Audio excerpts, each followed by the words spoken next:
Good morning to all of you dear student. हम chapter number 3 में thermal power plant के बारे में स्टडी कर रहे थे। पिछले लेक्चर में हमने आपको थर्मल पावर प्लांट के बारे में बताया और उसका एक लेआउट भी आप लोगों को मैंने बना करके दिखाया था कि कैसे कैसे उसका प्लांट है और हैंडलिंग प्लांट चलाने के लिए जो प्रोसीजर उनके बारे में हमने आपको डिस्कस किया।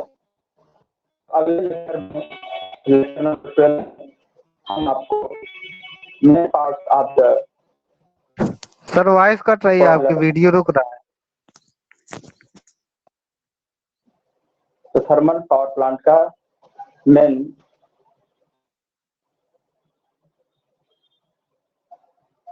कुछ कह रहे हैं सतीश जी? नहीं सर अब सही है, वीडियो रुक गया था आपका। अच्छा अब सही आ रहा है? सही है, ठीक है। तो आइए अब थर्मल पावर प्लांट में आप लोगों को मेन एलिमेंट जो मुख्य मुख्य भाग होते हैं, मुख्य जो तत्व होते हैं, इनके बारे में डिस्कस करने वाला। ठीक है, तो जरा इनको ध्यान से सुनिएगा। देखिए, थर्मल पावर प्लांट के जो मुख्य भाग हैं इनको 3 भागों में बांटा जा सकता है, ये बांटा गया है। ठीक है, तो इनको 3 भागों में बांटा गया। वो 3 भाग कौन कौन से हैं? एक इसका आता है मेन पार्ट, यानी कि थर्मल पावर का प्लांट का एक मुख्य भाग होता है। एक होता है ऑक्सिलरी डिवाइस। ठीक है, ऑक्सिलरी डिवाइस यानी कि सहायक युक्तियां जो उस प्लांट को चलाने के लिए जिम्मेदार होती हैं, सहायक सिद्ध होती है, वो सहायक युक्तियां कहलाती है, यानी ऑक्सिलरी डिवाइस के नाम से उसको जाना जाता है। और उसमें अन्य भी जो सामग्री का प्रयोग किया जाता है उन्हें एक्सेसरीज कहते हैं। ठीक है, तो आइए देखते हैं कि मेन पार्ट और ऑक्सिलरी डिवाइस और एक्सेसरीज का मेन मोटो क्या है, इसके अंदर है क्या चीज। ठीक है, जो इनको 3 भागों में डिवाइड किया गया है। तो देखिए, मेन पार्ट में जो है थर्मल पावर प्लांट में सबसे पहले बॉयलर की अहम भूमिका है। ठीक है, क्योंकि थर्मल पावर प्लांट में बॉयलर में ही हम पानी को गर्म करके उसे स्टीम एनर्जी में कन्वर्ट करते हैं और उसके स्टीम एनर्जी का ही इस्तेमाल करके हम प्लांट को संचालित करते हैं। ठीक है, और इस बनी हुई स्टीम का हम प्राइम मूवर को चलाने के लिए इस्तेमाल करते हैं। इस प्राइम मूवर की सहायता से हमारा जनरेटर चलता है और विद्युत शक्ति का उत्पादन करता है। और बॉयलर में स्टीम बनने के बाद स्टीम को ठंडा करने के लिए एक कंडेंसर का इस्तेमाल किया गया होता है। ठीक है, तो यहाँ पर हमारा कंडेंसर हो गया और एक इलेक्ट्रिक जनरेटर हो गया। तो ये हमारे मुख्य भाग। ठीक है, अब मुख्य भाग ये हो गए। अब उसके बाद चलते हैं ऑक्सिलरी डिवाइस में। ऑक्सिलरी डिवाइस में आपका आता है फ्यूल हैंडलिंग। क्या आता है?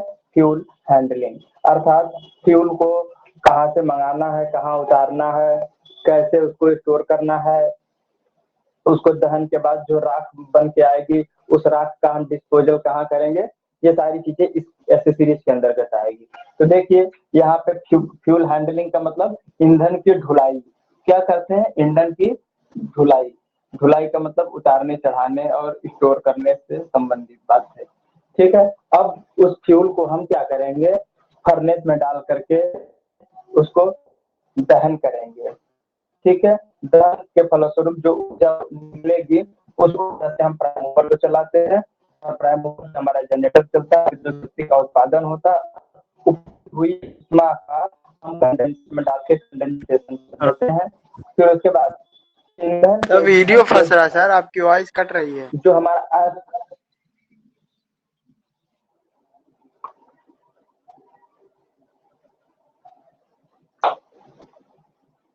एक मिनट फिर से स्टार्ट करता हूँ।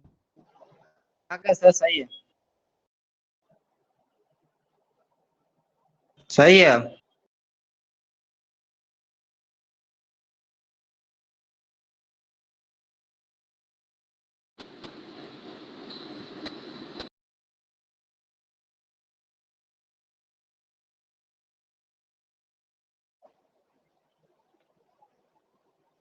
अब बताइए, सही है?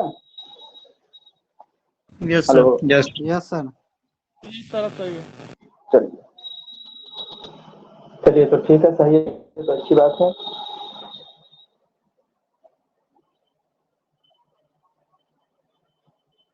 आइए देखते हैं।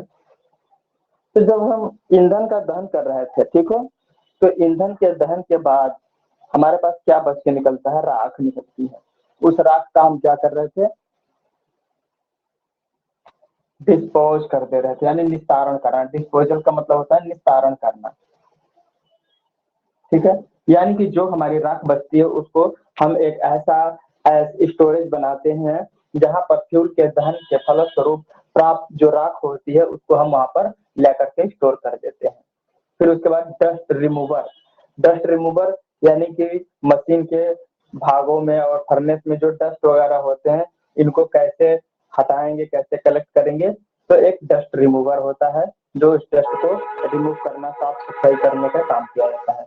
और एक होता है कूलिंग वाटर, यानी कि एक सिस्टम और होता है जो हमारा क्या करता है, वाटर को कूल करने के लिए प्रयोग किया जाता है। क्योंकि वाटर जब वहां से निकल के आता है कंडेंसर में जाता है तो कंडेंसर में वाटर को ठंडा कर दिया जाता है ना। तो और बॉयलर में जो पानी को गर्म करने के लिए भेजा जाता है तो हमारे पास कूलिंग वाटर सिस्टम होता है। ठंडे पानी को हम बॉयलर में भेजते हैं और वहां पर गर्म करके उससे भाप बनाते हैं। तो ये हमारा ऑक्सिलरी डिवाइस के कंपोनेंट है, ठीक है। अब आगे चलते हैं एसेसरीज की तरफ। तो देखते हैं कि एसेसरीज में हमारे लिए क्या क्या चीजें बताई गई हैं कि जो बॉयलर के लिए अहम योगदान देता है। तो देखिए, फीड वाटर हीटर, यानी कि बॉयलर में जो पानी को हम फीड करते हैं उसको क्या करते हैं, हीट करने के लिए एक हीटर लगा होता है, ठीक है। और सुपर हीटर क्या होता है कि बॉयलर से निकली हुई ऊष्मा को और अत्यधिक हीट करने के लिए इस्तेमाल किया जाता है। या फिर टरबाइन से निकलने के बाद एक्सपेंशन के बाद जो हमारी स्टीम निकलती है उस स्टीम को पुनः बॉयलर में न भेज करके एक सुपर हीटर का इस्तेमाल करके उसको पुनः गर्म करके लो प्रेशर टरबाइन के पास भेज दिया जाता है ताकि उस उपजी हुई ऊष्मा का जो शेष अंश बचा हुआ है उसका भी हम इस्तेमाल कर सके। तो उसको यूज करने के लिए हम क्या करते हैं, एक सुपर हीटर का इस्तेमाल कर लेते हैं और अत्यधिक मात्रा में उसको हीट कर लेते हैं। अब बचता है एक कंपोनेंट नीचे, एयर प्री हीटर। यदि हमको बॉयलर में एनर्जी दे करके हमें उसमें से अत्यधिक ऊष्मा प्राप्त करनी हो और ईंधन की बचत करनी हो उसके लिए हम एयर प्री हीटर का प्रयोग करते हैं। जो वायुमंडलीय एयर हम सिस्टम के अंदर प्रविष्ट कराते हैं तो उसको पहले से ही हीट करके तब अंदर प्रवेश कराते हैं जहां पर उसका कंबशन होता है। तो ये आपके एक्सेसरीज हो गए, ठीक है।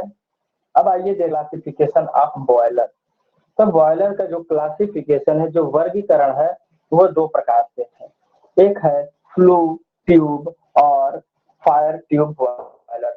फ्लू ट्यूब को कहते हैं दग्ध गैसें, है ना, दग्ध गैस ट्यूब यानी नलिका, दग्ध गैस नलिका, ठीक है। तो इसका काम क्या होता है, इसका मतलब क्या होता है कि इसका जो हमारा, हाँ सर जी आवाज फिर फंस रही है सर। वीडियो रुक गई एकदम। आ गया। तो देखिए आप लोगों के यहाँ नेटवर्क प्रॉब्लम होगी, मेरे यहाँ से तो सही चल रहा है, मेरे यहाँ बिल्कुल सर सही चल रहा है। हमारा सही ठीक है। है, और आपका नेटवर्क थोड़ा गड़बड़ है तो सबके में प्रॉब्लम है। नहीं है यस तो सर। ठीक है, जो कुछ भी अगर थोड़ा बहुत होगा तो ऐसा कर सकते हैं, वीडियो नहीं है को सर। अब बाद में भी अपलोड करके देख सकते हैं। ठीक है, फिलहाल क्लास को चलने दीजिए क्योंकि आप लोगों का कोर्स ज्यादा है और खींचना भी है, तो इसलिए थोड़ा सा सहयोग दीजिए। और दिक्कत परेशानी होती है तो यूट्यूब से हमारा चैनल भी है और आपको लिंक यहाँ पर अपलोड हो जाता है, तो इसको डाउनलोड कर एक बार देख लीजिएगा, ठीक है। और फिर दिक्कत होगी तो आप हमसे पर्सनली संपर्क कर सकते हैं, पूछ सकते हैं, ठीक है। आइए देखते हैं फ्लो ट्यूब या फायर ट्यूब बॉयलर जो होता है, इसमें क्या होता है कि इस प्रकार के बॉयलर में जो दग्ध गैसें उत्पन्न होती हैं, ईंधन के दहन के फलस्वरूप जो दग्ध गैसें फ्लू गैसें जो उपजती हैं, उनका क्या काम करते हैं, एक पाइप में यानी एक ट्यूब के माध्यम से फ्लो कराते हैं, और यह गैसें ट्यूब में फ्लो होती हैं तो ट्यूब हमारी गर्म हो, और उस गर्म ट्यूब के सराउंड जो हमारा मीडियम होता है, जो लिक्विड वगैरह होता है या कार्यकारी फ्लूइड जो होता है, वो गर्म हो जाता है। ठीक है, तो इस वाले बॉयलर में जो दग्ध गैस है उनको केवल ट्यूब में फ्लो कराते हैं, बाकी चीजें पानी जो है बाहर होता है, ट्यूब के अंदर नहीं फ्लो होता है। तो ट्यूब में गर्म गैसें जो फ्लो होती हैं वो अपनी उष्मा ट्यूब के माध्यम से जल को ट्रांसफर कर देती है। यह boiler rail engine, Kakran boiler और लंकाशायर बॉयलर में इस्तेमाल किया जाता है। ठीक है, वाटर ट्यूब बॉयलर, तो देखिए जहाँ पे वाटर ट्यूब बॉयलर लिखा हुआ है, इसके नाम से ही मुझे पता चल रहा है कि वाटर को ट्यूब में फ्लो कराते हैं, और ये किसमें होता है, बॉयलर में। यानी ऐसा बॉयलर जिसमें ट्यूब लगी हुई हो और उसी ट्यूब में हमारा वाटर का सर्कुलेशन हो रहा हो। तो इसमें क्या होगा कि ऊष्मा के दहन से जो ऊष्मा प्राप्त होगी उसके माध्यम से हमारा बॉयलर के ट्यूब में भरा हुआ पानी गर्म होगा और भाप बन जाएगा। ठीक है, और इसके बाहर जो है दग्ध गैसें उसको एनर्जी को स्टोर कर लेती हैं। क्या होती हैं भाई, देखिए इस तरीके से बॉयलर है, इस बॉयलर में दग्ध गैसें भरी हुई हैं। इन गैसों को गर्म करने का तरीका क्या है कि ये हमारी जो ट्यूब है, इस ट्यूब में हम पानी फ्लो करा रहे हैं। क्या है, इस ट्यूब में वाटर है, जल। तो वाटर ऐसे गया, घूम करके चला आया, और दग्ध गैसें कहाँ है, बाहर की तरफ है, और इन नलिकाओं को अपना एनर्जी ट्रांसफर कर रहा है, जिसमें से ठंडा पानी इधर से जा रहा है और गर्म पानी इधर से निकल रहा है। या कह सकते हैं कि ठंडा पानी हम इधर से डाल रहे हैं और दग्ध गैसें अपनी ऊष्मा को ट्यूब को ट्रांसफर कर रही है, और ट्यूब में फ्लो होने वाला जल गर्म हो जा रहा है। ठीक है, बात समझ में आ गई? Yes sir. तो ये दो टाइप के, हाँ, तो आपके लिए यहाँ पर दो प्रकार के बॉयलर का क्लासिफिकेशन किया गया था। ठीक है, तो जरा आप इनको एक बार नोट कर लीजिए, उसके बाद हम आगे की तरफ चलेंगे। देखिए हमारा जो बॉयलर होता है यह सामान्यतः सामान्य तौर पर 27 डिग्री सेंटीग्रेड तापमान पर 1 किलोग्राम पर सेंटीमीटर स्क्वायर प्रेशर से अधिक पर क्या होता है, पानी को बॉयल किया जाता है। ठीक है, चलिए इसको नोट डाउन कर लीजिए जल्दी से जल्दी, या स्क्रीनशॉट ले लीजिए, तो हम आगे की तरफ चलते हैं। सर इसमें तो सर पता नहीं कितने बॉयलर दिए हैं सर, बॉयलर हाँ, बॉयलर का क्लासिफिकेशन, हाँ बॉयलर का क्लासिफिकेशन बहुत है, लेकिन आपके सिलेबस में कौन कौन सा बॉयलर है देखिए जरा।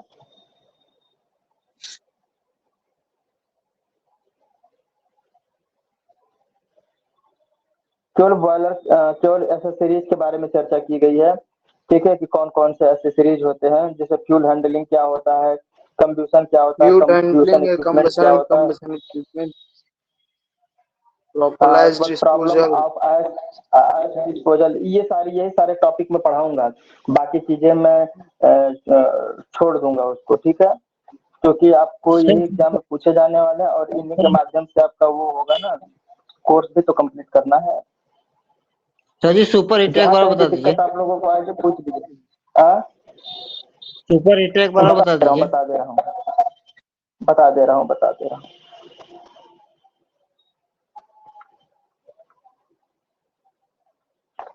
पावर प्लांट में आप लोगों के जो बॉयलर के जो एसेसरीज हैं इनको मैं बकायदा बताऊंगा, क्योंकि नहीं बताएंगे तो आप लोग जहाँ कहीं भी देखोगे समझ में नहीं आएगा। सब नोट हो गया?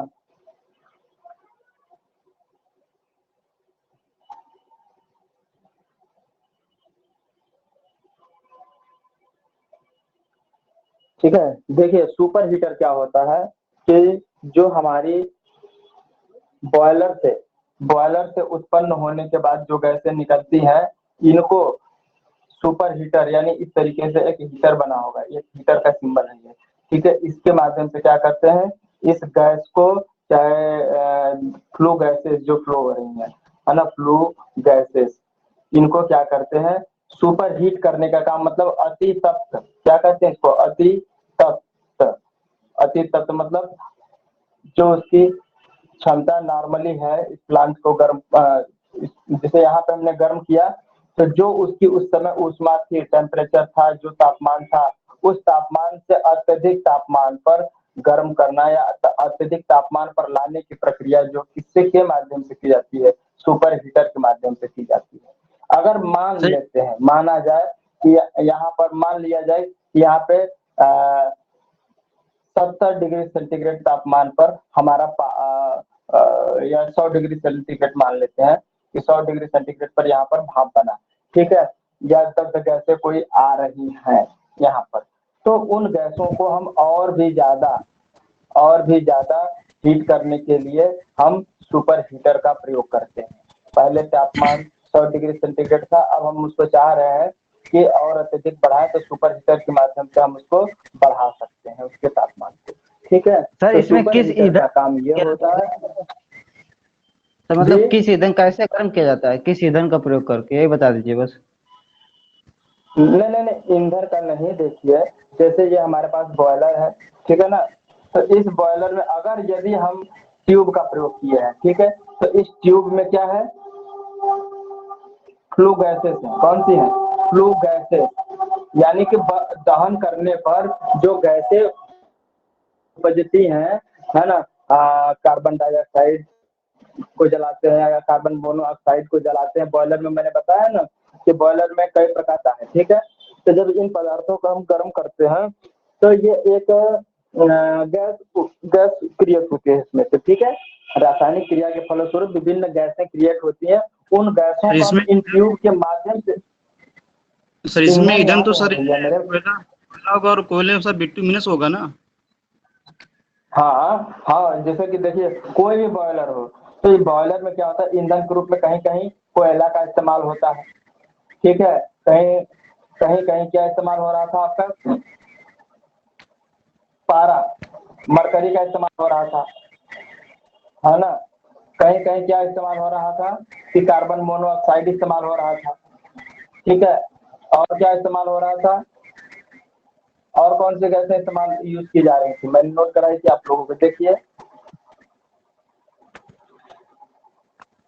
सर इसका टेम्परेचर जो है इसमें वेट स्टीम से सुपर हीटेड फॉर्म में बदलता है सर, तो इसका जो टेम्परेचर होगा सर ये 100 डिग्री सेल्सियस होगा या अपने 350 डिग्री सेल्सियस पर होगा सर। दिया होगा, रुकिए मैं एक एग्जांपल दिया, इसलिए मैंने एक जैसे कहा है, क्योंकि मैंने एग्जैक्ट आपको टेम्परेचर नहीं बताया था, ठीक है, क्योंकि ये बॉयलर के कैपेसिटी के ऊपर निर्भर करता है और हमारे प्लांट की कैपेसिटी के ऊपर निर्भर करता है कि हमारा प्लांट कितने कैपेसिटी का है। जैसे कहीं कहीं पे लिखा हुआ है कि फ्लू गैसें जैसे 15 किलोग्राम पर सेंटीमीटर के स्क्वायर के हिसाब से दाब बनाती हैं, तो वो आपका होता है काकरन बॉयलर के अंदर ये प्रक्रिया होती है। तो अलग अलग बॉयलर में अलग अलग प्रेशर और अलग अलग टेम्परेचर पे कार्य होता है, ठीक है। वैसे तो पानी का बॉयल होकर के भाप बनने की प्रक्रिया, पानी के बॉयल होकर के भाप बनने की प्रक्रिया 100 डिग्री सेंटीग्रेड तापमान पर वो बॉयल हो जाता है, उससे जब अधिक हीट करते हैं तो वो भाप के रूप में, हाई प्रेशर की भाप के रूप में कन्वर्ट हो जाता है, ठीक है। सर ये जब ये सुपर हीटेड फॉर्म से बनता है तो इसका प्रेशर 180 बार होता है, लेकिन सर ये सुपर हीटेड स्टीम बदलता है सर, तो ये इसका प्रेशर जो 180 होगा और ये टेम्परेचर सर ये 114 डिग्री सेल्सियस से हो जाता है, ऐसा क्यों? हाँ, तो उसके तापमान को वहाँ पे बढ़ाया जाता है ना, क्योंकि वहाँ पे जो ऊष्मा निकल रही है पहले वाले के अपेक्षा वहाँ पे ज्यादा ऊष्मा उसको दी जाती है, ठीक है। अब अगर देखिए हमारे पास दो चूल्हे हैं, एक चूल्हे पर हमने, हाँ सर किस चीज से ऊष्मा दी जाती है, यही बताइए सर बस, किस चीज से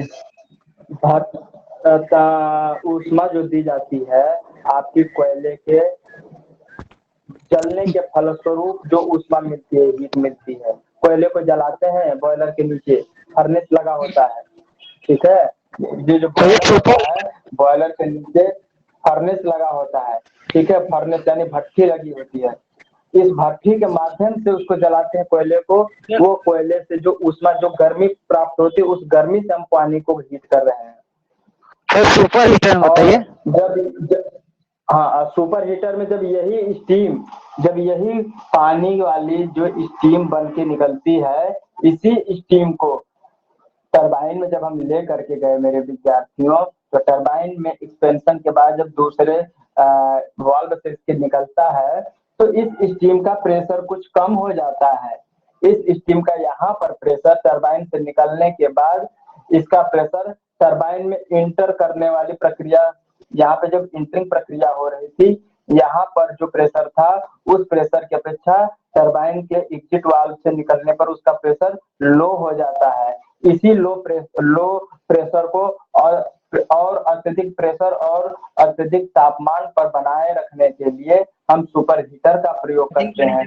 सुपर हीटर में भी यहाँ पे एक ऐसा माध्यम फिट करते हैं जो वो अत्यधिक मात्रा में हीट होता है और वो अपनी ऊष्मा को उस भाप को ट्रांसफर कर देता है।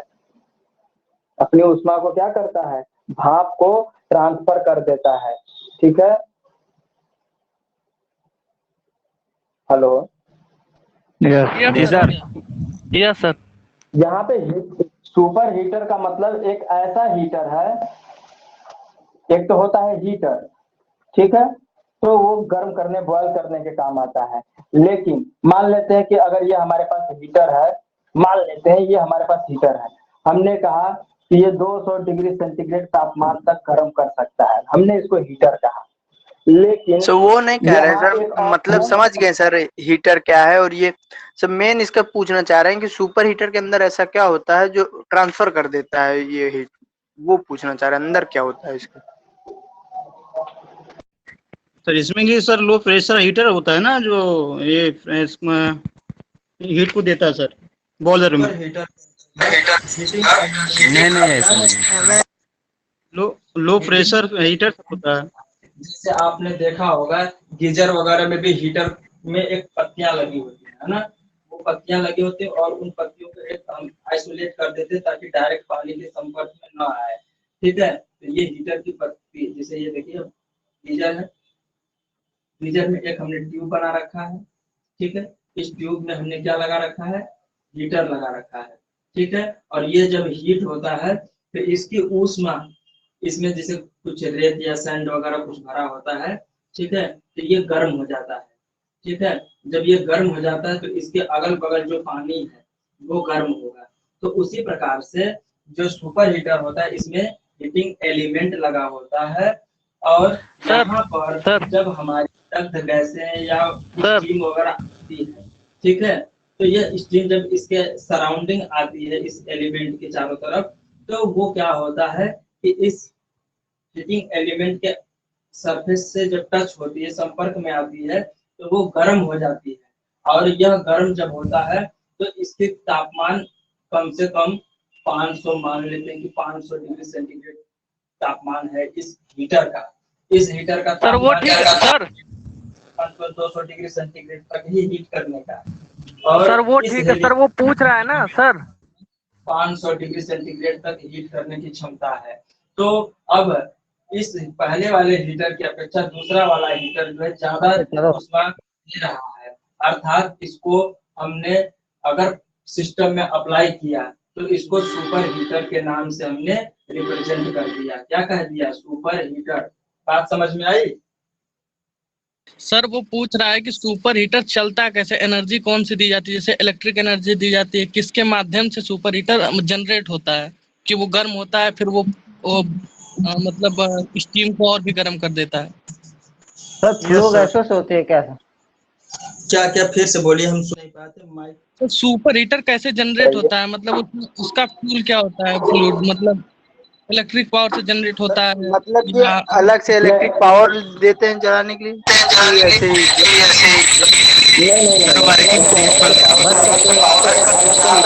इसको देते हैं जो उसको गर्म करने का कार्य करता है। ठीक है, इसको गर्म करने के लिए एक मैकेनिज्म अलग से इसको बनाएंगे, ठीक है। सुपर हीटर के लिए एक अलग सा मैकेनिज्म होगा, है, तब जा करके वो उसको हीट करता है। देखिए प्लांट में आप लोगों को हमने बनाया था ना फिगर, फिगर आप लोगों को बनाया था, ठीक है। यहाँ पर इस हीटर को गर्म करने के लिए कोई एक मीडियम होगा, एक फ्यूल सिस्टम होगा जो इसको अत्यधिक मात्रा में हीट करेगा, ठीक है। यहाँ पे हीट करने के लिए एक मीडियम होता है, बिना मीडियम के ये हीट कैसे करेगा। यहाँ पे जैसे यहाँ पर हम हीट करने के लिए फर्नेस का इस्तेमाल किए हैं, ठीक है, तो ये फर्नेस के माध्यम से यहाँ से ऊष्मा उत्पन्न हो रही थी और यहाँ जा रहा था, लेकिन जब यहाँ से गैस निकल के आ रहा है तो उसको गर्म करने के लिए एक अलग से मैकेनिज्म हम वहाँ पे लगाते हैं, ठीक है। और उस हीटर को उतनी मात्रा में गर्म करने के लिए उसको फ्यूल देते हैं, फ्यूल नहीं देंगे तो वो बर्न नहीं होगा, तो वो उसको उतना हीट नहीं प्रदान कर पाएगा, तो इसके लिए अलग से मैकेनिज्म इस्तेमाल करते हैं। तो उस प्रक्रिया को एक सुपर हीटर नाम दिया गया है। लेकिन यहाँ पर हमने एक ब्लॉक डायग्राम या कहते हैं अरेंजमेंट डायग्राम हमने आपको दिखाया है। प्लांट का इंटरनली एक एक चीज यहाँ पर रिप्रेजेंट नहीं किया जा सकता है। ये सारी चीजें तो जब आप प्लांट में देखेंगे तब पता चलेगा, क्योंकि सुपर हीटर को इतनी ऊष्मा प्रदान करने के लिए एक अलग से इसको सहायक या ऑक्सिलरी डिवाइस के माध्यम से इसको इतना हीट किया जाता है, ठीक है। इसको ऊष्मा अलग प्रदान की जाती है। बात समझ में आई, यही समस्या थी। हेलो यस सर, हो गया, आगे हेलो, ठीक है। यस सर, समझ में आ गया। हाँ, अरे काहे नहीं, पूरा पक्का हो गया है। अगर नहीं समझ में आएगा तो मैं एक एक बताइएगा, तो इनके चीजों को हम नोट डाउन करके या आप लोगों को करा के आप लोगों को पेस्ट कर देंगे, ताकि फ्यूचर में कहीं दिक्कत ना आए, कहीं भूलने की समस्या ना आए, तो मैं उसको भी करा दूंगा, ठीक है। आइए सारी चीजें नोट कर लीजिए, ये नोट कर लीजिए। हो गया सर जी, हो गया सर नोट। चलिए ठीक हो गया, आगे ठीक है।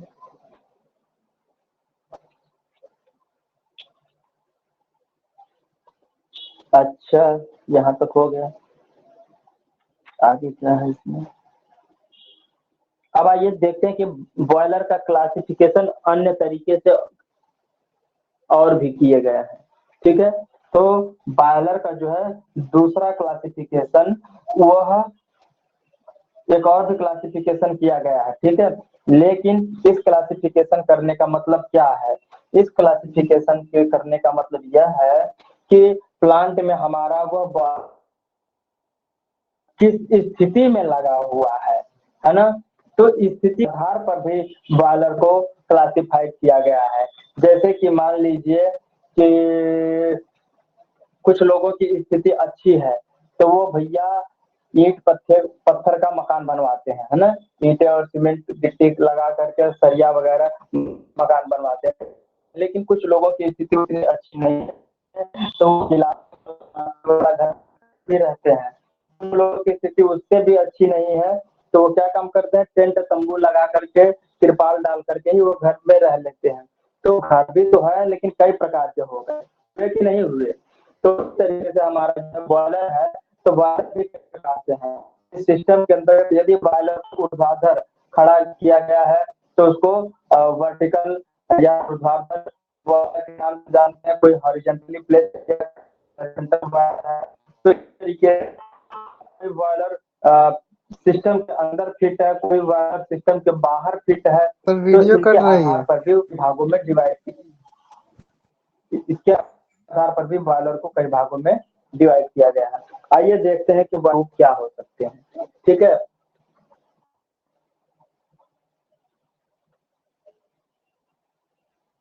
अदर क्लासिफिकेशन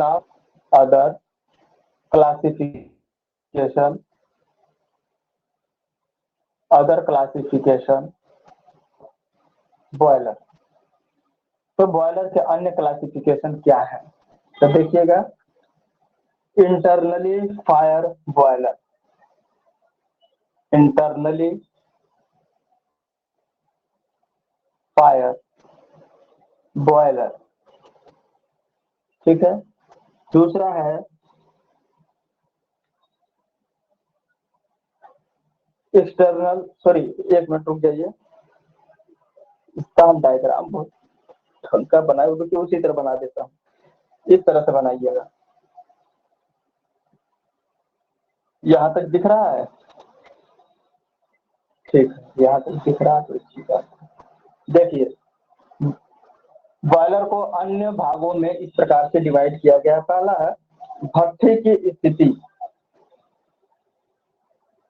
भट्ठी की पोजीशन, स्थिति। तो भट्ठी की स्थिति किस प्रकार है उसके आधार पर डिवाइड किया गया है। और एक है बॉयलर के खोल के आधार पर, बॉयलर के खोल के आधार पर, यही फ्रेम के आधार पर, खोल के आधार पर,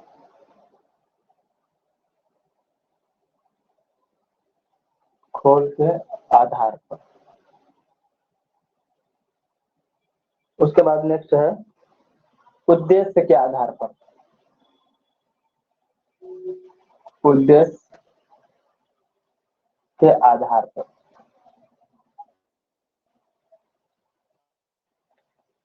और उसके बाद नेक्स्ट है दाब के आधार पर, दाब के आधार पर, दाब के आधार पर है।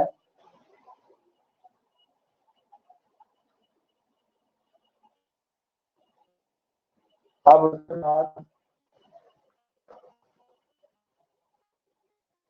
उसके बाद एक और है वायु के आधार पर, प्रवाह।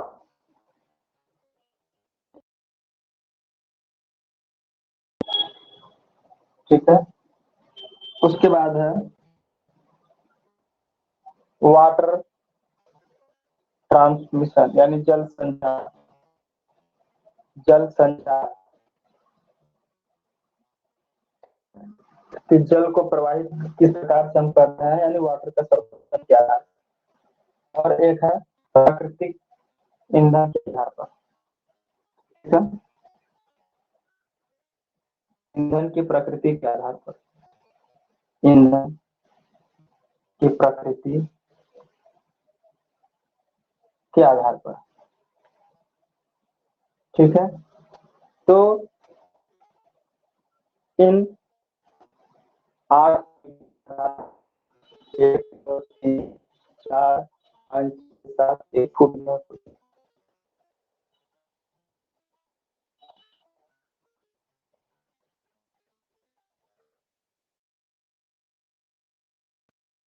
करने की क्षमता के आधार पर, क्षमता के आधार पर। सर वीडियो रुक जा रहा है सर बार बार। यस सर वीडियो रुक रहा।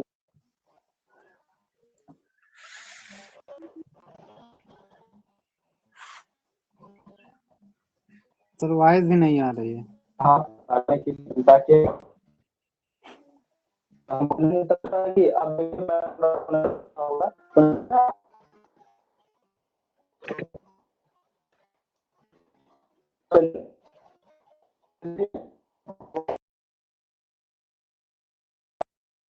भट्ठी की स्थिति के आधार पे लिख सकते हैं।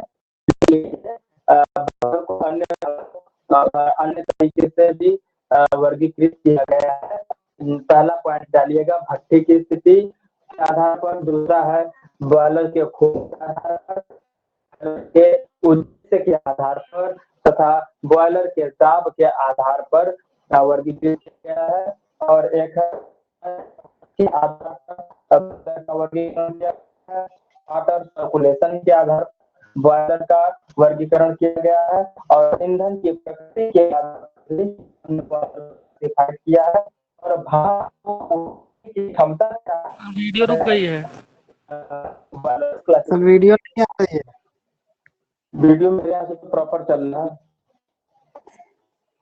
सर यहाँ आवाज भी कट क्या हो रहा है भाई? आयु आयु क्या पोजीशन है?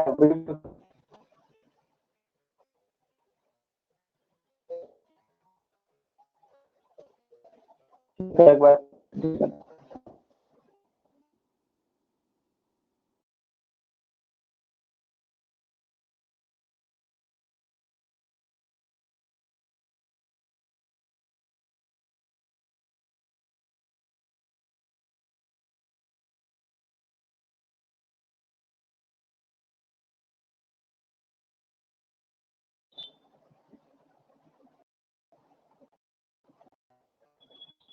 देखिएगा, बताया कि अन्य प्रकार से भी वो बालक का वर्गीकरण किया के आधार पर खोल के आधार सर पे अभी भी नहीं और हम वीडियो बना रहे हैं, उसको देख लीजिए क्योंकि मेरे सही चल रहा है, सर किसी के पास नहीं जा रही सर, यहाँ सब के चल रहा है। सर एक में होता तो मान जाते सर, सब में इसी तरह हो रहा है, यस सर। बार बार रुक जा रहा है, आप बोलते हैं आवाज कट जाती, समझ ही नहीं पाते क्या बोल रहे हैं। वीडियो भी चली जाती है सर कभी कभी। अच्छा चलिए माइक अब देखिए आवाज आ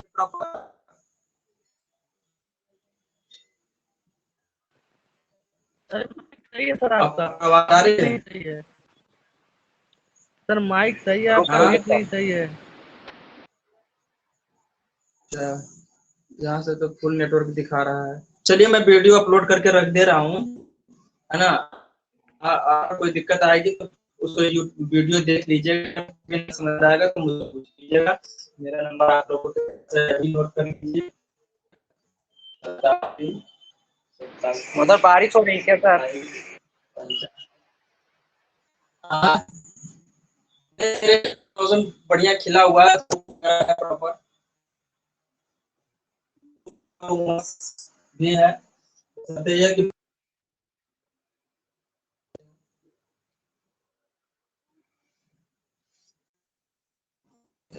अब देखिए इंटरनल फायर और एक्सटर्नल फायर, इंटरनल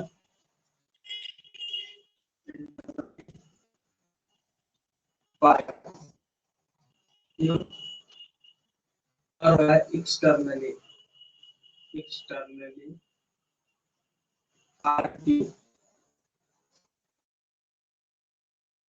ठीक है। अब चलते हैं खोल के आधार पर। तो जो खोल के आधार पर है, देखिए इंटरनली फायर ट्यूब में कौन कौन से बॉयलर आते हैं। तो देखिए इंटरनली फायर ट्यूब का मतलब है कि बॉयलर के अंदर ही हम दहन करते हैं, और एक्सटर्नल फायर ट्यूब का मतलब होता है वहां पर जो भट्टी लगी होती है वो बॉयलर के अंदर न लग करके बॉयलर के हम बाहर स्थापित करते हैं।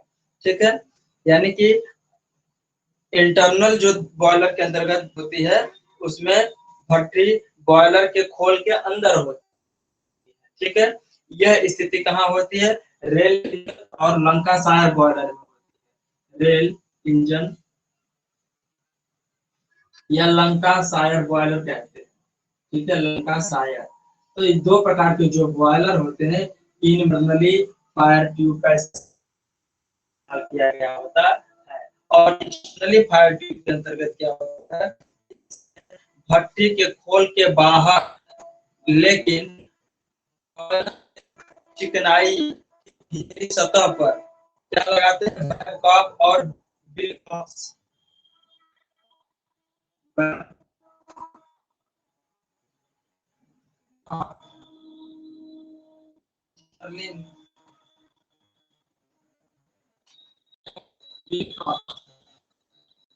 सर नेटवर्क एरिया में चले जाइए सर।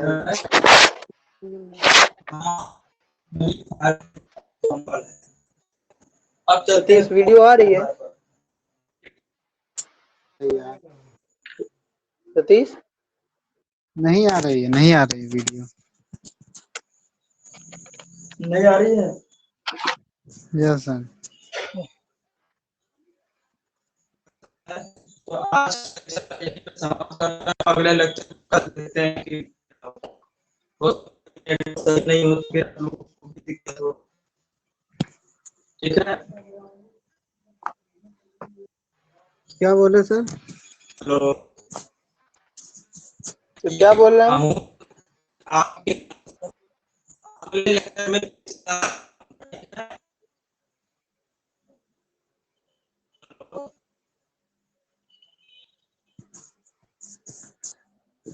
इस लेक्चर को अगली क्लास में पढ़ाएंगे।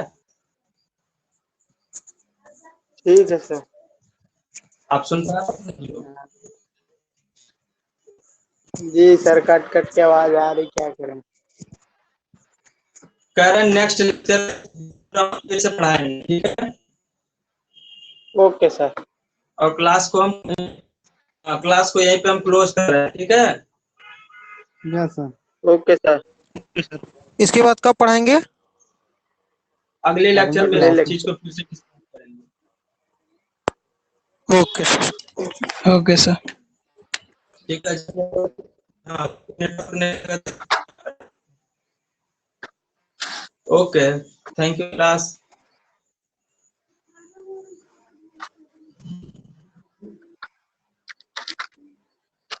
यस। हाँ बताओ। अबे यार नेटवर्क सही था मतलब कि मतलब वीडियो आ ही नहीं रहा था कट हम कट लोग, के। अरे हाँ, तुम लोग की आवाज सबकी आ रही थी, उन्हीं की नहीं आ रही थी बस। तुम लोग की सबकी साफ साफ आती है। सर की प्रॉब्लम पता थी नहीं यार इधर क्या से। हो गया। अरे मौसम खिला खिला है तब भी साला नेटवर्क नहीं है। सर को कितनी गर्मी लग रही देख रहे हो, मौसम तो खिला है लेकिन हाँ वो मतलब तो, उनके यहाँ अबे पसीना पसीना होगा सर देखे तो। बहुत गर्मी लग रही थी। तभी सर ने एग्जिट कर दी, नहीं तो नहीं करते। अरे पढ़ाते रहते हैं, वीडियो भी बन रहती तब से। अरे ऐसे पढ़ाने से क्या फायदा जो समझ में नहीं आए। सही तो बात और है, तो फर्स्ट बड़ी फर्स्ट के आ दिक्कत रही ये थी। है कि रिकॉर्डेड में नहीं चलता, रिकॉर्डेड में अबे फंसता रहता है जहाँ मुझे कहना था कि इंग्लिश में हाँ लिखना हाँ, लिख दें, लेकिन जब आ ही नहीं रहता तो क्या कहता है सर।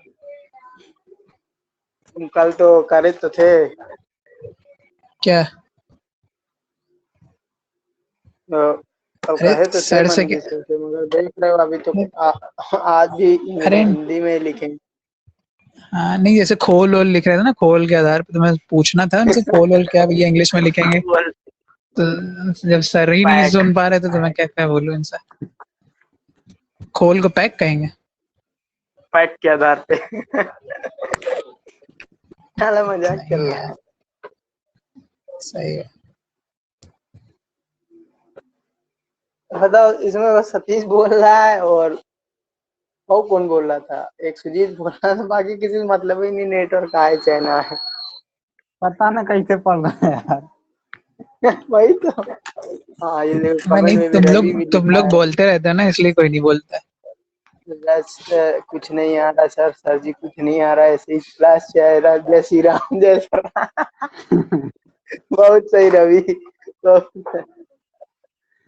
ऐसे क्लास चली तो जय श्री राम। रवि रवि हाँ ओ आई नहीं।